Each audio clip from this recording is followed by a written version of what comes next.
नाम हिरेंद्र है और मैं यहाँ आपसे सचिन सर के बारे में बात करने आया हूँ कि मेरी उनके साथ क्या जर्नी रही है और वो मेरी लाइफ में उनका क्या योगदान रहा है।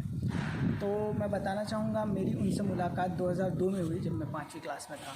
फिर उसके बाद तभी से लेके कंटिन्यू वो मेरी ज़िंदगी का पार्ट रहे हैं। और सचिन सर के बारे में एक बात ये बहुत ख़ास है कि वो आपको देखकर आपकी क्वालिटीज़ को ऑब्ज़र्व करके ये बता सकते हैं कि आप क्या कर सकते हैं लाइफ में, जो आपने कभी सोचा भी नहीं बताया। उस पॉइंट ऑफ टाइम में जब मैं बच्चा था तब मुझे ये सब नहीं पता था कि मैं शायद ऐसी चीज़ें कर सकता हूँ, बहुत अच्छा कर सकता हूँ करियर में, लेकिन वो जानते हैं और वो हर पॉइंट पे आपको कैसे उस गोल की तरफ बढ़ना है इसमें गाइडेंस देते हैं। वो एक बहुत ही पॉजिटिव एनर्जी के साथ आपसे बात करते हैं, प्लस उनके पास जो है करियर की बहुत सारी टेक्निकल डिटेल्स भी हैं और साथ में उनके पास बहुत सारी साइकोलॉजिकल टेस्ट्स भी होते हैं जो उनको सपोर्ट करते हैं आपको ऑब्जर्व करने में। तो दो पार्ट हैं, एक सर की इनबिल्ट टैलेंट जिससे कि वो आपके अंदर के पोटेंशियल को पहचानते हैं और आपके अंदर क्या प्रॉब्लम्स हैं, प्रॉब्लम्स इन द सेंस आपके अंदर क्या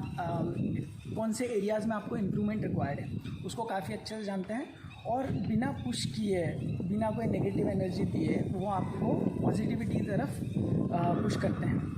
वो आपको बहुत ही लॉजिकली और पॉजिटिव वे में उस चीज़ को समझाते हैं और आप खुद ही फिर मोटिवेट होते हैं कि आप कैसे और बेहतर करें। तो that's a very good quality. उनके साथ बचपन से ही काफ़ी ज़्यादा टाइम स्पेंड करता था और तभी से सर और मेरे पेरेंट्स के बीच में जो इंटरेक्शंस होते थे तो सर हमेशा कहते थे कि he is going to do good, he is going to be very successful. और अब जाके हमें लगता है कि वो सारी चीज़ें कितनी रियल थी। मेरे पेरेंट्स काफ़ी खुश होते हैं, वो बोलते हैं कि सर ने इसे पहले से ही बोला था। और इस चीज़ को करने के लिए सर ने कैसे मुझे मदद की, उन्होंने सबसे पहले कहा था कि you need to improve your English. So उस समय पर कोई भी इंग्लिश वाले पार्ट पर ध्यान नहीं देता था। अगर आप किसी को बोलोगे कि इंग्लिश में स्पीच दे दो या फिर पब्लिक स्पीकिंग इम्प्रूव कर लो तो लोगों को लगता था अरे टाइम वेस्ट वाली चीज़ें बता रहे हैं। But sir knew that after 10 years how important it would be to be good in English. So that was one thing that was very important thing which helped me in my career.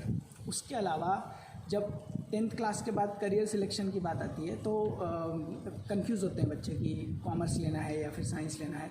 तो at that time काफ़ी वो जो situation ऐसा था कि मैं science नहीं ले सकता था, लेकिन सर ने मुझे कहा कि नहीं, you should go for engineering.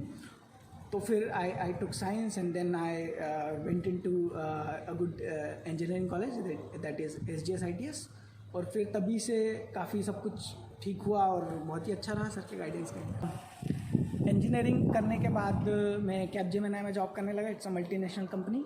वहाँ 3 साल काम करने के बाद मैं TCS में गया और फिर वहाँ से ओनली बिकॉज ऑफ हमारी जो नींव थी वो इतनी स्ट्रांग थी, then I got the opportunity to work from Australia. वहाँ पर मैंने 4 साल स्पेंड किए और काफ़ी कुछ सीखा। It's all because of sir's guidance. ये सचिन सर एक तरह से बड़े भाई जैसे थे हमेशा से, और उन्होंने पढ़ाई के साथ साथ भी मुझे काफ़ी चीज़ें सिखाई है और मदद करी है डेवलप करने में।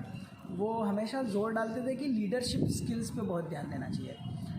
ये सारी चीज़ें जो हैं जब आप छोटे होते हो 7th 8th क्लास में तब तक आपको ये सब चीज़ें पता नहीं होती, लेकिन सचिन सर को पता होती है और वो आपको बताते हैं कि आपको कैसे डेवलप करना है। तो मैंने ये बातें अभी मुझे याद है कि वो बात करते थे लीडरशिप स्किल्स के बारे में, इंग्लिश के बारे में। और ये जो लीडरशिप स्किल्स हैं और पर्सनालिटी डेवलपमेंट वाली चीज़ें हैं, ये काफ़ी मुश्किल होता है कि आप पढ़ाई के थ्रू सीख सकें। और सचिन सर का जो पार्ट है मेरी लाइफ में, उसके थ्रू मैंने बहुत सारी चीज़ें प्रैक्टिकली सीखी है, जिसने कि करियर में और कॉलेज लाइफ में और ज़िंदगी में काफ़ी मेरी मदद की है।